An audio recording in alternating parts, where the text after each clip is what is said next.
BJP ഉറപ്പമായി ജയിച്ചു എന്ന് പറയുന്നവരോട് നിങ്ങൾ തിരിച്ചു ചോദിക്കൂ, എങ്ങനെയാണ് നിങ്ങൾ ജയിക്കാൻ പോകുന്നത്?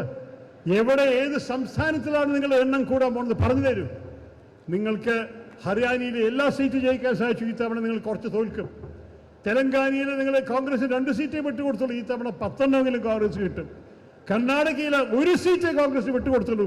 ഈ തവണ 12 കിട്ടും. ഇതെല്ലാം നോക്കുമ്പോൾ ഓരോരോ സംസ്ഥാനം നോക്കിക്കോളൂ. കോൺഗ്രസിന്റെ എണ്ണം കൂടും, ഇന്ത്യ മുന്നണിയുടെ എണ്ണം കൂടും, BJPന്റെ എണ്ണം ചുരുങ്ങും. അത് ഉറപ്പമാണ്. നമ്മുടെ എല്ലാ സംസ്ഥാനങ്ങളുടെ കഥ നോക്കിയാൽ മതി. അതുകൊണ്ട് BJP കൂടുതൽ ധൈര്യം ഇവിടെ കാണിക്കാൻ ആവശ്യമില്ല. അവരുടെ സ്ഥാനാർത്ഥി മന്ത്രിയാവാൻ പോകുന്നില്ല. കാരണം അവരുടെ മന്ത്രാലയമല്ല വരാൻ പോകുന്നത്. നിങ്ങൾ അതും കൂടി നിങ്ങളുടെ മനസ്സിൽ വെച്ചിട്ട് ധൈര്യത്തോടെ ഇറങ്ങിക്കോളൂ. ഷിബു ബേബി ജോൺ തന്നെ ചൂണ്ടിക്കാണിച്ച് ആരാണ് പ്രധാനമന്ത്രി ആവേണ്ടത്?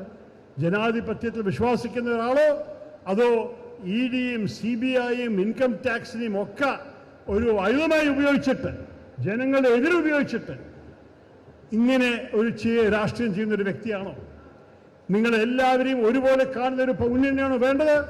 അതോ ഭാരതത്തിന്റെ ചരിത്രത്തിൽ ആദ്യത്തെ തവണ മതത്തിന്റെ പൗരത്വത്തിന്റെ ഒരു ലോയിൽ ഒരു നിയമത്തിൽ കൊണ്ടുവന്ന നരേന്ദ്രമോദിയാണോ വേണ്ടത്? ഞാൻ ഇതും കൂടി പറയാം. ശ്രീ മുനവറലി ചൂണ്ടിക്കാണിച്ച കാരണം എനിക്കത് ചെയ്യാൻ ആവശ്യമില്ലെങ്കിലും കൂടി ഞാൻ അഭിമാനത്തോടെ പറയുന്നു, ഈ ലോ വന്ന ഉടനെ ഞാൻ ഉടനെ എണീച്ച് പറഞ്ഞു, ഈ ലോയിനെ ഇൻട്രൊഡ്യൂസ് ചെയ്യാൻ പാടില്ല. ഈ ബില്ല് ഇൻട്രൊഡ്യൂസ് ചെയ്ത് കഴിഞ്ഞാൽ ഇത് നമ്മളുടെ ഭരണഘടന ലംഘനമാണ്. അത് പറഞ്ഞ് ഞാൻ സംസാരിച്ചതിൻ്റെ യൂട്യൂബ് വീഡിയോ ഉണ്ട്. അത് കഴിഞ്ഞിട്ട് ഞാനത് ചെയ്ത ശേഷം ശ്രീ E.T. മുഹമ്മദ് ബഷീറും സംസാരിച്ചു. ഞങ്ങൾ 2 പേരുമാണ് ഈ വിഷയത്തിന് ഈ ബില്ലേ കൊണ്ടുവരാൻ പാടില്ലെന്ന് പറഞ്ഞത്. അവർ ഭൂരിപക്ഷം ഉപയോഗിച്ച് ബില്ല് കൊണ്ടുവന്നപ്പോൾ അതിനെ ശക്തമായി എതിരിച്ചത് ഞാനും ഉണ്ടായിരുന്നു, ശ്രീ E.T. മുഹമ്മദ് ബഷീറും ഉണ്ടായിരുന്നു. മലയാളികൾക്ക് അറിയാതിൻ്റെ എന്താണ് വലിയ ബുദ്ധിമുട്ട് ഈ CAA-ൻ്റെ.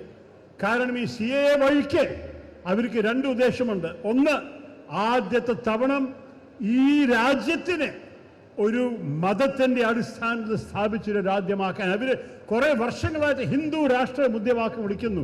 പക്ഷെ ഇത് ഹിന്ദു രാഷ്ട്രമാവാൻ സാധിക്കില്ല എന്നുള്ള ഭരണഘടന പറയുന്നു, എല്ലാവരും ഒന്നുപോലെ കാണുന്നു.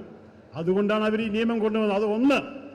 രണ്ടാമത്തെ അവരുടെ ഉദ്ദേശം എന്താണ്? ഇത് ചെയ്ത ശേഷം ഭാരതത്തിന്റെ മുഖചരിത്രം തന്നെ മാറ്റാനാണ്.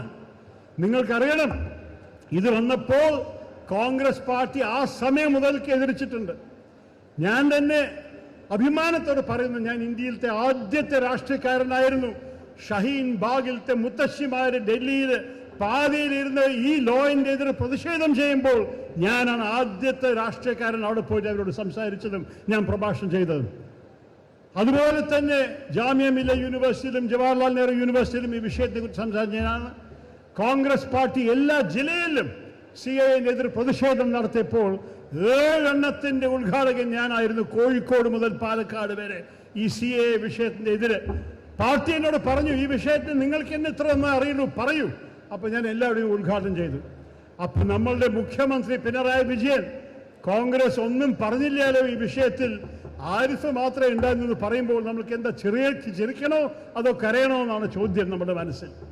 കാരണം ഈ മുഖ്യമന്ത്രിക്ക് അതും കൂടി പറഞ്ഞു കൊടുക്കാനും ഈ ചെറിയൊരു ഗൂഗിൾ റിസർച്ച് ചെയ്യാനുള്ള സ്റ്റാഫ് ഇല്ലേ? അത്രത്തോളം പൈസ ഇല്ലായോ ഈ സർക്കാരിന്? അവർക്ക് ഒരാൾക്ക് ശമ്പളം കൊടുത്തിരുന്ന ഗൂഗിൾ നോക്കാൻ 5 മിനിറ്റ് പറഞ്ഞാൽ എല്ലാം കാണും, എല്ലാം കാണാൻ 5 മിനിറ്റ് മതി. പക്ഷെ മുഖ്യമന്ത്രി ഇതിങ്ങനൊരു അടിസ്ഥാനമില്ലാതെ ആരോപണം ഇറങ്ങുമ്പോൾ ഞങ്ങൾക്ക് എന്താ പറയേണ്ടത്? നമ്മളുടെ മുഖ്യമന്ത്രിയുടെ സ്ഥിതി ഇത്ര മോശമായല്ലോ എന്നേ പറയാൻ സാധിക്കുള്ളൂ. അദ്ദേഹത്തെ സത്യം കൂടി കണ്ടുപിടിച്ച് സംസാരിക്കാൻ സാധിക്കാത്ത ഒരു സാഹചര്യം എത്തിക്കഴിഞ്ഞു. ഇതൊക്കെയാണ് നമ്മുടെ രാജ്യത്ത് ഇപ്പോൾ നടക്കുന്നത്. നമ്മൾക്ക് ആവശ്യമുള്ളത് ഭാരതത്തിന് ബഹുസ്വരത വിലവയ്ക്കുന്ന, ഭാരതത്തെ ബഹുസ്വരതയെ സംരക്ഷിക്കാൻ ആഗ്രഹിക്കുന്ന പാർട്ടികളാണ്. ഭാരതത്തെ ഭിന്നിക്കുന്ന പാർട്ടികളല്ല. ഇവര് രാമരാജ്യ കൊണ്ടുവരുമെന്ന് പറയുന്നു. പക്ഷെ ഏത് രാമനാണ് അവരുടെ മനസ്സിലുള്ളത്? മഹാത്മാഗാന്ധിയെ വെടിവെച്ചിട്ട് അദ്ദേഹം മരിക്കുമ്പോൾ പറഞ്ഞ രാമനാണോ? ഹേ രാം എന്ന് പറഞ്ഞിട്ടാണ് അദ്ദേഹം മരിച്ചത്? അതോ അദ്ദേഹത്തിനെ വെടിവെച്ച നാഥുറാം ഗോഡ്സെയാണോ അവരുടെ മനസ്സിൽ? നിങ്ങൾക്ക് രാമരാജ്യമാണോ വേണ്ടത് അതോ നാഥുറാം രാജ്യമാണോ വേണ്ടത് ഞാൻ ചോദിക്കുന്നു. അതാണ് BJP-ക്കാരോട് ചോദിക്കാനുള്ള ചോദ്യം. അങ്ങനെയുള്ള രാജ്യം നമ്മുടെ രാജ്യം, നമ്മളെ പരിചയമുള്ള നമ്മുടെ ഭൂരിപക്ഷം ഇവിടെ ഇരിക്കുന്ന ആൾക്കാർ ജനിച്ചു വളർന്ന രാജ്യമല്ല. ഞാൻ ഈ ചെറുപ്പക്കാരെ, ഈ വിദ്യാർത്ഥികളെ, KSUവിൻ്റെ വിദ്യാർത്ഥികളെ ഈ യുവാക്കളെ യൂത്ത് കോൺഗ്രസ് വിദ്യാർത്ഥി അവരെ കാണുമ്പോൾ എനിക്ക് ഒറ്റ ചിന്തയേ ഉള്ളൂ, അവരുടെ ഭാവി എന്തായിരിക്കും, ഏത് വിധത്തിന്റെ ഭാരതത്തിലാണ് അവര് കോളേജൊക്കെ വിട്ടിട്ട് അവര് പുതിയ ജോലികൾ ആരംഭിക്കുക, ഏത് വിധത്തിന്റെ ഭാരതത്തിലാണ് അവർക്കൊരു ഭാവി കാണേണ്ടത്. ഒരിക്കൽ നമ്മുടെ ഭൂമിയിൽ ഒരു പാർട്ടിഷൻ കൊണ്ടുവന്നു, ഈ തവണ നമ്മുടെ ആത്മാവിലൊരു പാർട്ടിഷൻ കൊണ്ടുവരാൻ ശ്രമിക്കുന്ന ഒരു പാർട്ടിയാണ് നമ്മൾ ഭരിക്കുന്നത്. അവരുടെ ഭരണത്തിലാണ് അവരെല്ലാം പോകുന്നത്.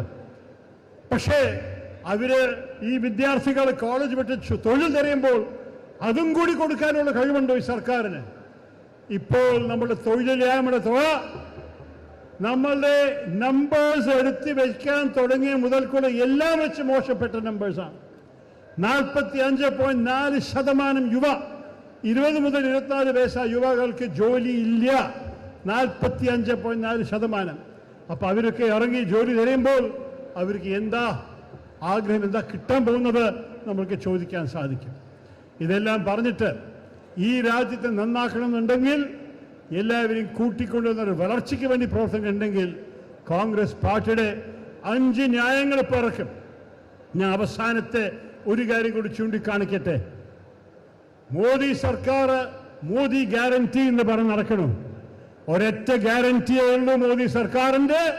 ആ ഗ്യാരണ്ടിയാണ് അവർ വാഗ്ദാനങ്ങൾ അവർ പാലിക്കാൻ സാധിക്കില്ല.